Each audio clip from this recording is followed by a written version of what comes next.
부활은 신비입니다. 우리의 이성으로, 우리의 경험으로 이해할 수 없는 신비입니다. 그러나 이 세상은 점점 신비를 인정하지 않는 세상이 되어가고 있습니다. 이성으로 도출되는 결론만 받아들일 뿐만 아니라 이성으로 도출되지 않는 것은 받아들이지 않고 그리고 심지어 비난하는 그러한 시대가 되어가고 있습니다. 그러나 생각해 보십시오. 이 땅에 일어나는 모든 과학적인 발견은 신비에 대한 인간의 응답입니다. 신비에 대한 인간의 도전으로 발견된 것들입니다. 하늘의 무수한 별들의 신비를 보고 천문학이 발전했습니다. 이 우주의 세계를 알게 되었습니다.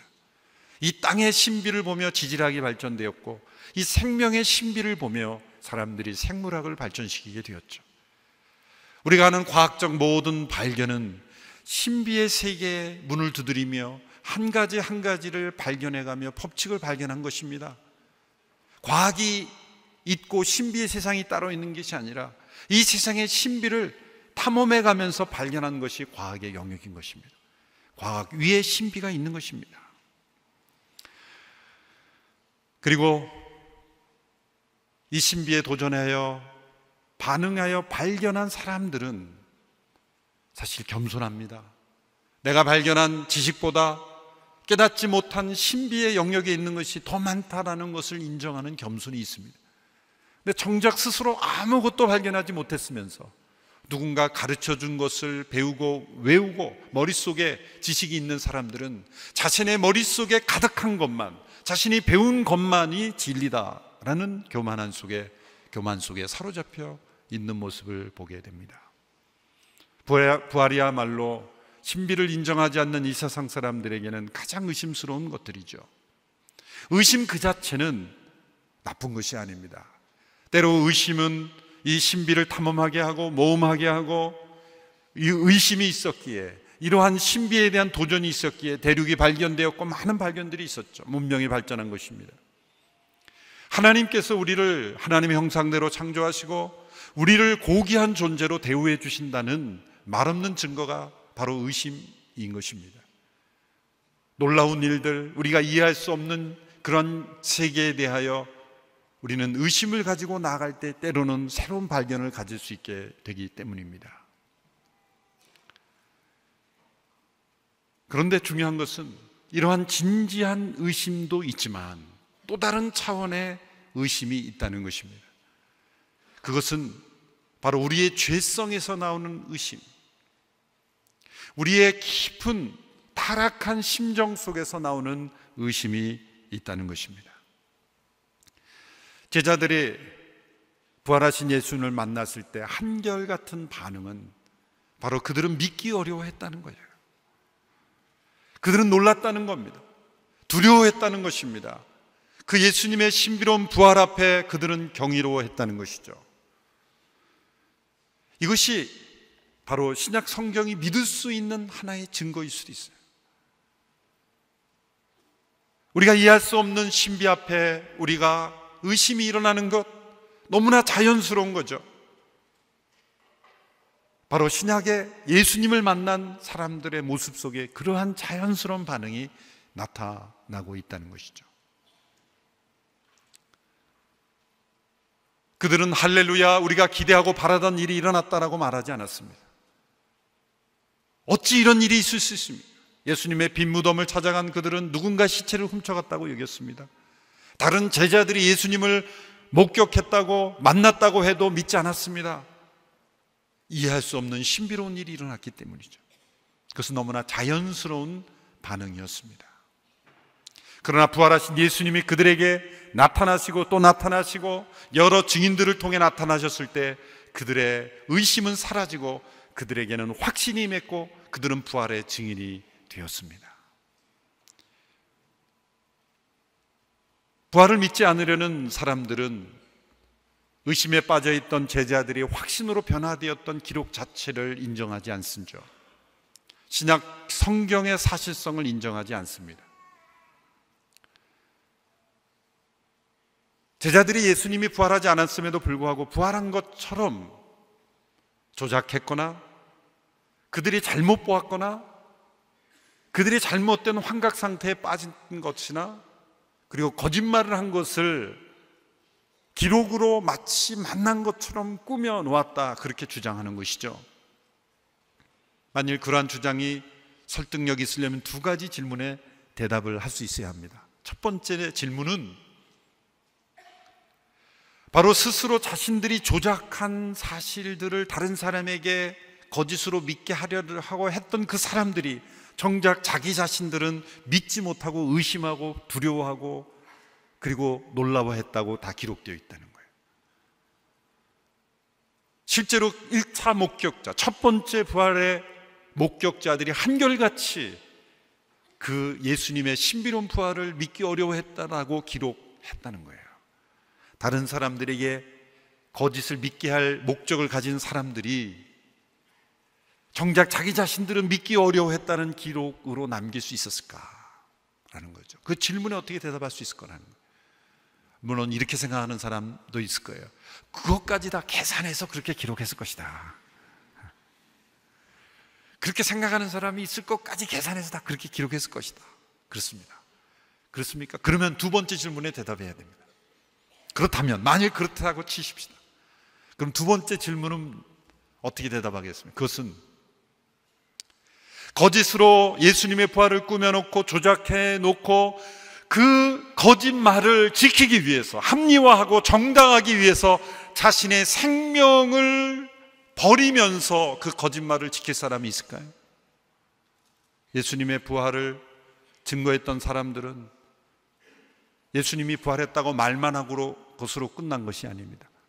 그 부활하신 주님이 주와 그리스도가 되시며 만왕의 왕이시라는 증거 때문에 로마 제국 하에서 그들은 다 죽임당했습니다. 시저가 그리스도가 아니라, 시저가 주님이 아니라 바로 예수님이 주님이시다. 시저가 퀴리오스가 아니라 바로 살아계신 주님이 퀴리오스다, 주님이다라는 그 고백 한마디로 수많은 사람들이 순교했습니다. 소수의 제자들이 예수님이 실제로 부활하지도 않았는데 부활한 것처럼 꾸미고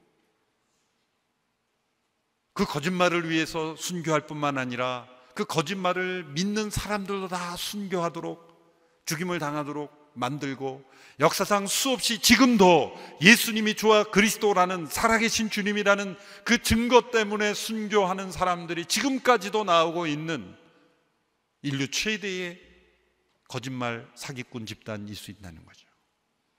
사람은 진실을 위해서는 죽을 수 있지만 거짓을 위해서는 죽을 수 없습니다.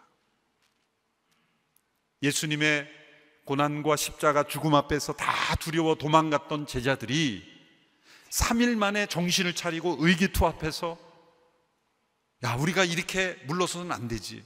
예수님은 죽으셨지만 예수님이 평소에 여러 번 우리가 말씀하신 걸 기억하셨을 때 예수님이 다시 살아난다고 말씀하셨는데 우리가 그 말씀이 이루어진 것처럼 만들어 드려야 하지 않겠니? 우리 정신 차리고 용기를 내서 우리가 예수님이 부활한 것처럼 시체를 옮기고 사람들에게 부활했다고 말하자. 그래 그렇게 거짓말을 꾸밉니다. 스크럼을 짜고 결심을 하고 서약을 하고, 그리고 우리가 죽을 수도 있지만 우리 끝까지 죽자.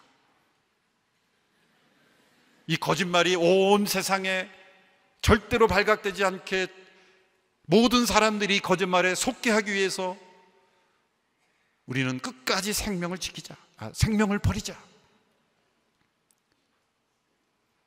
십자가 앞에서 도망갔던 제자들이 3일 만에 그러한 무모한 용기 있는 사람들로 변화되어서 거짓을 지키기 위해서 목숨을 버릴 수 있을까요? 그들의 정신 상태로는 불가능한 거예요. 미국의 유명한 정치 스캔들이었던 워터게이트 사건 주역이었던 닉슨 대통령과 참모였던 찰스 콜슨이라는 정치가가 있죠. 그분이 쓴 러빙갓이라는 간증집에 보면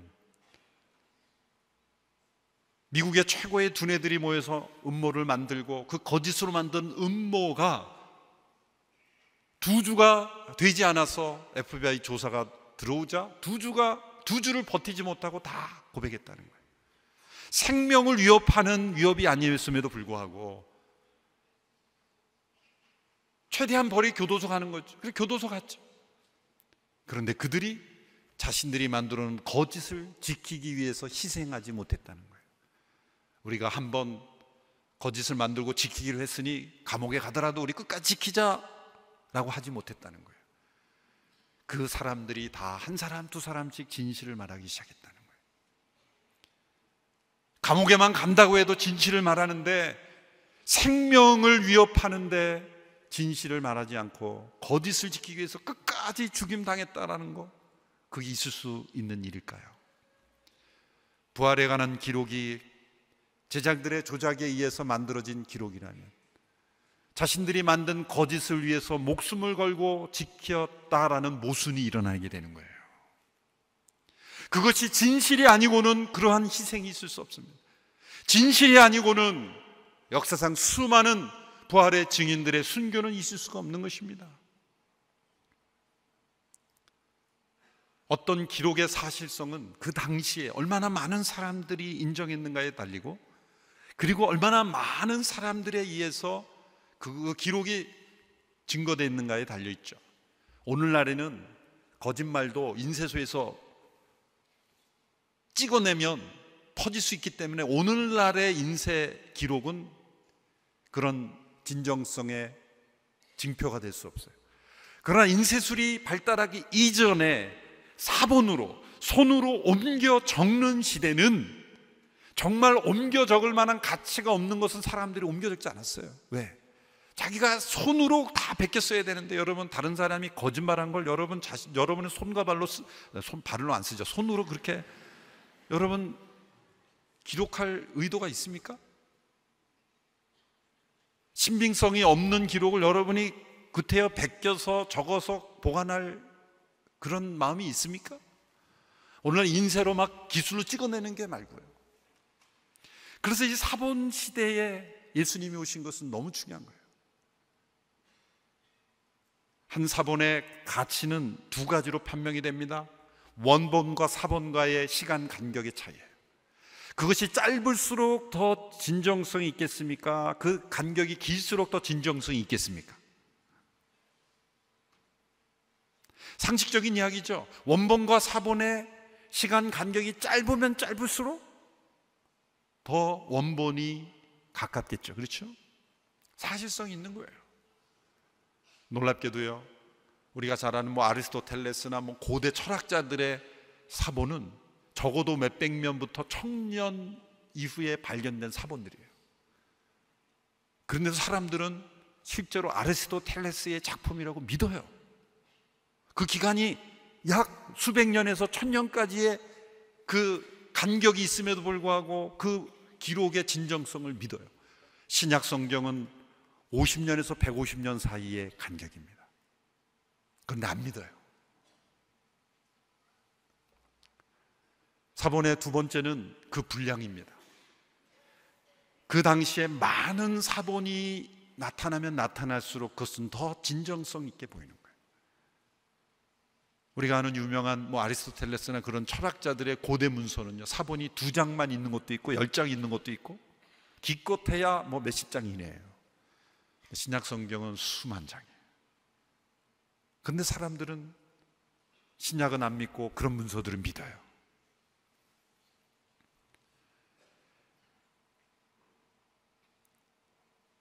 부활이 사실이 아니라면 교회는 존재하지 못했을 겁니다. 부활의 사실이 아니라면 성경은 전파되지 못했습니다. 부활의 사실이 아니라면 그런 순교자는 나오지 않았을 것입니다. 부활이 실제가 아니라면 수많은 민류의 사람들은 태어나지 못했을 것입니다. 본문에 나오는 도마의 모습을 보시면, 그는 그와 함께 했던 제자들, 동료들의 증언에도 불구하고 예수님이 부활했다는 걸 믿지 않습니다. 요한복음 20장의 이 시점, 예수님이 도마를 만난 시점은 예수님이 6번째 나타나신 사건이에요. 그러므로 이미 5번에 걸쳐서 막달라 마리아에게 나타나시고, 여인들에게 나타나시고, 그리고 베드로에게 나타나시고, 엠마오로 가는 두 제자들이 다 함께 모여 있을 때 일시에 나타나시고 도마에게 나타나시고, 이미 도마의 귀에는 여러 채널을 통해서, 여인들의 채널을 통해, 베드로를 통해, 그리고 다른 제자들을 통해 예수님이 부활하셨고 부활하신 예수님을 우리가 만났다라는 증언을 들었을 겁니다. 그리고 바로 직전에도 많은 제자들이 함께 있을 때 일시에 예수님이 그들에게 나타나셨죠. 그런데도 도마가 어떻게 반응하는지를 보십시오. 24절, 25절의 말씀을 우리 같이 읽겠습니다. 24절, 25절 시작. 12 제자 중 하나인 디두모라 불리는 도마는 예수께서 오셨을 때 제자들과 함께 있지 않았습니다. 그래서 다른 제자들이 그에게 우리가 주를 보았소라고 말했으나 도마는 그들에게 내가 내 눈으로 그분의 손에 있는 못자국을 보고 내 손가락을 그 못자국에 넣어보며 내 손을 그분의 옆구리에 넣어보지 않는 한 나는 믿을 수 없소라고 말했습니다. 다른 제자들이 우리가 주를 보았다라고 외치는데도 내가 직접 보고 내 손으로 직접 만져보지 않고는 믿지 않겠다는 것, 이것은 자연스러운 의심이라기보다도 어떤 신비의 세계에 대해 당연히 일어나는 의문, 질문, 그런 의심, 정직한 어떤 의심을 넘어서 이건 성격이에요. 성격이에요. 기질 속에 자신이 손으로 만진 것만 믿으려는 그런 의심으로 가득한, 죄에서 나오는 그러한 의심이 있다는 거죠. 매사에 긍정적인 면보다는 부정면을 크게 보고 밝은 면보다는 어두운 면을 크게 보는, 이 도마의 성격을 보여주는 사건이 요한복음 11장 15절에 나오는데요, 나사로가 이제 죽어가고 있을 때 예수님이 가려고 하니까, 그 당시 예수님이 이제 죽이려고 하고 지명수배되었다는 걸 아니까 제자들이 말렸어요. 근데 예수님이 가겠다고 하니까 도마가 이렇게 말합니다. 우리도 주와 함께 죽으러 가자. 이건 용기 있는 말이 아니에요. 바로 가서 예수님이 언제 죽겠다고 가는 겁니까 지금? 주와 함께 죽으러 가자. 에이, 우리도 그냥 같이 죽어버리자, 그런 거예요. 굉장히 절망적이고 회의적이고 불안과 그런 염세주의적인 사고방식에서 나온 그런 표현이죠. 우리도 주와 함께 죽으러 가자. 에이, 까짓거 우리 다 그냥 죽자. 여러분, 우리 언어 속에 이 죽자라는 말이 많죠, 한국 사람들. 우리는 배가 고파 죽어, 그건 이해가 가요. 근데 졸려도 죽고 너무 좋아도 죽고 기가 막혀 죽어요.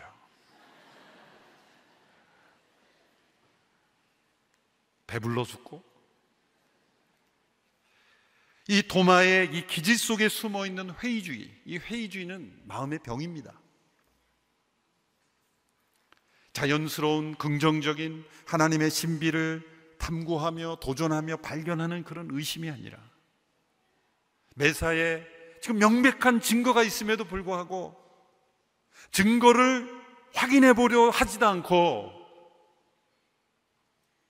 증거를 무시하고 나의 불신앙과 나의 의심을 가장 먼저 내세우는 거예요. 요즘 세상을 덮고 있는 이 불신앙의 뿌리에는 이 회의주의가 있죠. 도마와 같은 의식이 있는 것입니다. 자기가 직접 만져보고 체험해보지 않고는 믿지 않는다는 회의주의. 이 회의주의 어디서 나올까요? 여러분, 말만 들어도 아는 유명한 말이 있죠. 나는 생각한다고로 존재하다. 수학자의 철학자인 데카르트가 한 말이죠. 사실 그 나는 생각한다는 말은 나는 의심한다라는 말로 해석하는 게 가장 옳습니다. 무엇인지 있는 그대로 보지 마라. 의심해봐라. 그것이 인간이 존재하는 이유이다. 누가 말하면 그냥 믿지 말고 의심해야 된다. 다 자신의 사고를 통해, 이성을 통해 필터링 돼야 된다. 그것만이, 검증된 것만이 받아들이는 것이 인간다움이다 라는 생각을 사람들에게 불어넣어 준 거죠. 그런 사상적인 기초 위에서 한편으로는 과학이 발전할지 모르지만 사람들은 자기가 경험하지 않는 것은 믿을 수 없고 과학적 증명이 되지 않는 것은 진리가 아니라는 생각, 그래서 신비의 영역을 다 무시하게 된 것이죠. 여러분, 과연 우리가 경험한 것만, 그리고 우리의 손으로 만지고 본 것만을 믿을 수 있습니까? 여러분, 과학자들이 연구를 할 때 보십시오. 연구를 할 때는 가설을 세웁니다. 어떤 가정을 세웁니다. 그리고 나서 실험을 하는 거예요.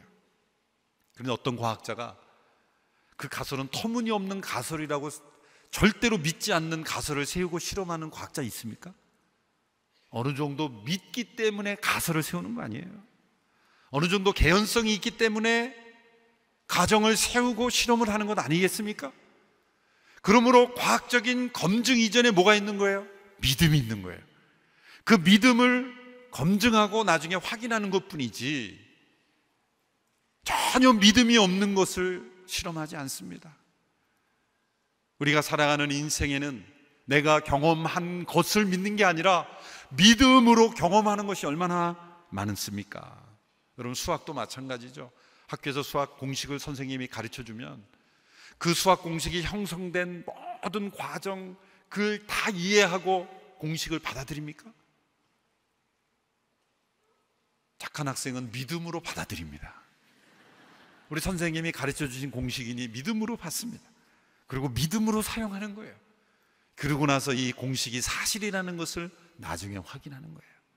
우리의 삶에 보면 내가 만져보고 검증한 것만 믿는 게 아니라 그보다 훨씬 더 많은 것을 우리는 믿음으로 적용하며 체험하고 살아가고 있는 인생이에요. 자전거 타는 법, 수영하는 법을 생각해 보세요. 바퀴 두 개로 가는 게 기계가 그냥 쓰러지지 않고 갈 수 있다는 것을 믿음으로 탈 때 경험되는 거예요. 다른 사람들이 다 타는데도 못 타는 사람은 믿음이 없는 거예요. 쓰러지지 않을 수 있다는 믿음이 없는 거예요. 수영을 못하는 사람은 그게 운동신경이 부족한 게 아니라 믿음이 없는 거예요. 물에 부력이 있어서 우리 몸을 가만히만 있어도 뜨게 해준다는 믿음이 없으니까 자꾸 허우적거리니까 빠지는 거예요. 믿음으로 우리는 그 사실을 체험하는 거예요. 검증해보고 믿는 게 아니라 믿음으로 경험하는 거죠. 생명의 기원에 대해서는 우연이라고 밖에 설명하지 못하면서 부활의 신비에 대해서는 믿을 수 없다고 말하는 것, 그것은 비합리적인 사고방식이죠. 놀랍게도 예수님은 이렇게 기질적으로 의심하는 도마에 대하여 온유하게 대합니다. 이것이 얼마나 놀라운 예수님의 모습인지 모릅니다. 오늘 본문 26절 27절의 말씀을 보십시오. 같이 읽어보겠습니다. 시작. 8일 후에 예수의 제자들이 다시 그 집에 모였고 도마도 그들과 함께 거기 있었습니다. 문이 잠겨 있는데 예수께서 들어와 그들 가운데 서서 말씀하셨습니다. 너희에게 평강이 있을지어다. 그리고 나서 예수께서 도마에게 말씀하셨습니다. 내 손가락을 이리 내밀어 내 손을 만져보고 내 손을 내밀어 내 옆구리에 넣어보아라. 그리고 믿음 없는 사람이 되지 말고 믿는 사람이 되라. 흥미로운 사실이 발견되죠. 부활하신 예수님이 초자연적인 몸의 상태가 되어서 문이 닫혔는데도 예수님이 들어오셨다는 거예요. 그리고 평강이 있을지어다. 더 놀라운 사실은 그 도마에게 내 몸을 만져보아라. 내 옆구리에 손을 넣어보고 내 손에 상처를 만져보아라. 예수님이 부활하셨으면 온전해진 몸으로 되었어야 되는 건 아닌가요? 그런데 부활하셔서 온전케 되신 예수님께서 그 몸에 상처가 남겨져 있었다는 거예요. 엠마오로 가는 두 제자가 처음에 예수님인 줄 알아보지 못했죠. 왜 그랬을까요? 그들이 예수님과 동행했을 때의 예수님의 모습과 조금은 변화된 모습, 온전케 된 모습, 영광스럽게 된 모습, 죄와 상처 속에 있었던 인간의 육신 가운데 있었던 예수님, 목수의 생활을 했던 예수님은 이사야 53장에 나온 것처럼 볼품이 없었고 사람들의 주목받지 못하는 그런 모습이었다는 거예요. 영광스러운 예수님의 모습은 선뜻 봐서는 알아보지 못하는 그런 모습이었을 거예요. 그런 변화는 분명히 있었을 거예요. 그러나 바로 그 예수님이었죠. 여러분, 우리가 부활하게 되면 우리의 육신의 질병 때문에 우리의 몸이 연약한 것이 온전해지기 때문에 조금은 다른 모습이 있을 수 있어요. 그렇죠? 그러니까 지금 이 세상을 살면서 너무 심각하게 생각하지 마세요. 지금은 다 불완전한 상태예요. 지금은 다 문제 있는 거예요. 그러나 영광스럽게 될 때, 우리가 천국에서 만날 때 언뜻 못 알아볼 수도 있어요. 지상에서 고생을 많이 해서 조금 힘든 삶을 사는 사람은 영광스럽게 된 모습에 당신이었구나. 그런데 그 이미지가 남겨져 있다. 저는 그렇게 생각해요. 그런데 부활하신 예수님께서 온전하신 몸인데 그 상처는 어떻게 된 걸까? 온전케 되셨다면 상처가 사라졌어야 되는 거 아니에요? 그러면 어떤 결론이 나옵니까? 부활하신 예수님이 그 상처를 남겨두신 거예요. 누구를 위해서? 이 도마 같은 사람을 위해서. 도마 같은 사람을 위해서.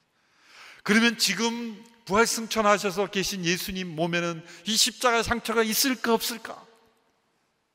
이거는 기질적 의심이 아니라 믿고 싶은 의심이에요. 저는 궁금해요.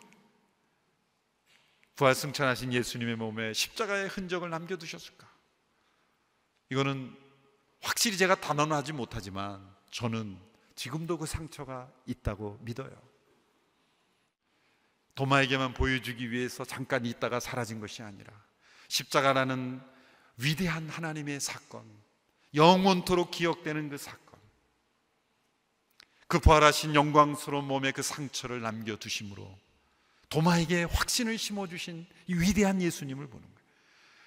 우리는 도마 같은 사람을 의심 많다고 도마 위에 올려놓고 도마질하지만 우리 모두의 마음속에도 이 도마의 의심이 있잖아요.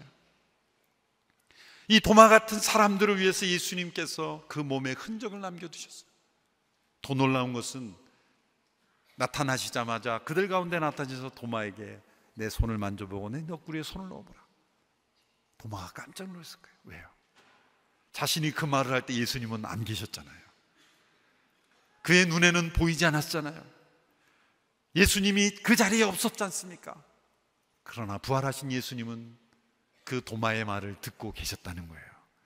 부활승천하신 주님은 우리의 대화를 말없이 듣고 계신 분입니다. 예수님 안 계시다고 막 얘기하지 마세요. 우리의 눈에 보이지 않을 뿐입니다. 부활하신 주님은 우리의 모든 대화, 우리의 말을 듣고 계신 주님이십니다. 그리고 말씀하십니다. 믿음 없는 자가 되지 말고 믿는 자가 되라. 믿음 위에 이성을 두지 말고 믿음 아래에 이성을 두어라. 너의 경험 위에, 너의 경험 아래 신비를 두지 말고 너의 경험 위에 신비가 있다는 걸 인정하라. 네가 경험하지 못한 신비가 있다는 걸 인정해라. 보고야 믿겠다고 하지 말고 믿으면 보게 될 것이다 라고 말씀하시는 거예요. 그때 도마가 예수님께 고백했습니다. 나의 주, 나의 하나님이십니다. 회의주의자가 하나님을 예배하는 경배자가 되었습니다. 부활하신 주님께서 깊은 회의 속에 사로잡혀 있는 그를 만나주시고 그를 고쳐주셨기 때문입니다. 이 땅에 수많은 의심 가진 사람들이 있습니다. 건강한 의심을 가지고 추구하는 사람도 있지만 기질적인 부정적인 의심을 가지고 믿지 않으려는 사람들이 있어요. 여러분, 수없이 많은 증거들이 말씀을 통해 있고 이 성경의 증거뿐만 아니라 역사적인 증거, 그리고 수많은 믿음의 사람들의 증거는 하나도 믿지 않고 가끔 이상한 출판사들이 예수님의 인도에서 사셨다 이런 기록, 예수님이 쌍둥이였다, 마리아와 썸씽이 있었다, 이런 이상한 어떤 그 당시에는 거짓 문서로 벌어졌던 그 한 권은 믿는 거예요. 대단한 믿음이에요. 그 한 주장은 믿어요. 그랬다면서 수많은 증거는 믿지 않고 증거 같지 않은 한 증거, 그 당시에 사람들에게 위경으로 벌어지고 거짓 문서로 벌어졌던, 프린트돼서 인쇄소에서 수만 권을 찍어낼 수 있는 이 시대, 수만 명의 사람들이 필사로 해서 사실이기 때문에 이거는 내가 손이 아프더라도 기록해야 된다라고 사본으로 남겼던 증거는 믿지 않고 인쇄소 하나만 자본 가지고 돌려가지고 수많은 사람들에게 뿌리고 광고 대대적으로 하면 믿을 만한 것이라고 믿는 이 어리석음, 그 의심을 우리는 기억해야 돼요. 믿음 없는 자가 되지 말고 믿는 자가 되라. 그리고 예수님이 한 말씀이 더 하셨죠. 29절 마지막 말씀 같이 읽어보겠습니다. 시작. 그러자 예수께서 도마에게 말씀하셨습니다. 너는 나를 보았기 때문에 믿느냐? 보지 않고도 믿는 사람은 복이 있다. 바로 우리에게 하신 말씀이에요. 우리는 지금 도마의 길을 갈 것입니까? 여전히 도마처럼 내가 손으로 만져보고 내가 봐야만 믿겠다, 물론 예수님께서 나타나셔서 보여줄 수도 있어요. 그러고 보여주면 믿게 되는 자가 아니라 보지 않고 믿는 자가 복이 있다. 증거를 믿는 자가 복이 있다. 역사적 사실을 증언을 통해 믿는 자가 복이 있다는 거죠. 의심을 통해 믿음에 이르게 되는 것 같지만 믿음을 통해 알매 이르게 되는 거예요. 우리가 다 알아야 믿는 것 같지만 믿음으로 알게 되는 것입니다. 보지 못하고 믿는 사람들의 축복에 대하여 한 루데인 랍비가, 시몬 벤 라퀴시라는 랍비가 이런 말을 했습니다. 유대인 입장에서 이렇게 말하는 거예요. 이교도에서 개종한 자들, 바로 우리들이죠. 이교도에서 개종한 자들은 신의 산에 있었던 유대인들보다 더 귀한 존재들이다. 이 유대인들은 천둥과 불꽃과 번개와 요동하는 산과 나팔 소리를 목격하지 않았다면 하나님의 통치를 받아들이지 않았을 것이기 때문이다. 하지만 이 중 아무것도 보지 못한 개종자들은 보지 못했음에도 불구하고 하나님께 자신을 드리며 하나님의 통치를 받아들인다. 이보다 더 귀한 것이 어디에 있겠는가? 베드로도 보지 못하고 믿는 자들을 보며 이렇게 탄복하며 고백했죠. 베드로전서 1장 8절 9절의 말씀, 우리 같이 한번 개역개정 번역으로 읽어보겠습니다. 시작. 예수를 너희가 보지 못하였으나 사랑하는도다. 이제도 보지 못하나 믿고 말할 수 없는 영광스러운 즐거움으로 기뻐하니 이 믿음의 결국 곧 영혼의 구원을 받음이라. 베드로가 놀라고 있는 거예요. 자신은 3년 동안 예수님과 함께 동행하고 함께 살고 기적도 많이 보았고 예수님의 하나님 되심을 보았음에도 불구하고 십자가 앞에서 도망하였지만 예수님을 한 번도 육신의 눈으로 보지 못하고 단지 사도들의 증언만을 믿고 따랐던 이들은 보지 못하였으나 예수님을 위하여 순교하는 이들을 보면서 베드로는 감동하고 있는 거예요. 나는 육신의 눈으로 보고도 예수님을 배반했는데 너희들은 보지 못하였으나 어떻게 예수님을 이렇게 사랑하느냐. 성령님의 역사죠. 그러나 베드로는 감동하고 있는 것입니다. 보지 못하였으나 예수님을 사랑하고 말할 수 없는 영광스러운 즐거움으로 기뻐하는 이들이 참으로 복되다라고 말씀하고 있는 거예요. 우리는 부활하신 주님을 보고 만지고 믿는 것이 아니라 보지 않았으나 증거를 통해 말씀을 통해 믿고 더 복된 믿음으로 살아가는 우리의 믿음인 줄로 믿습니다. 부활하신 주님은 살아계십니다. 그 부활하신 주님께 순종할 때 그 주님의 임재를 체험하게 될 것입니다. 도마와 같은 의심을 벗어나 참된 믿음으로 나아가는 우리 모두가 되기를 축원합니다.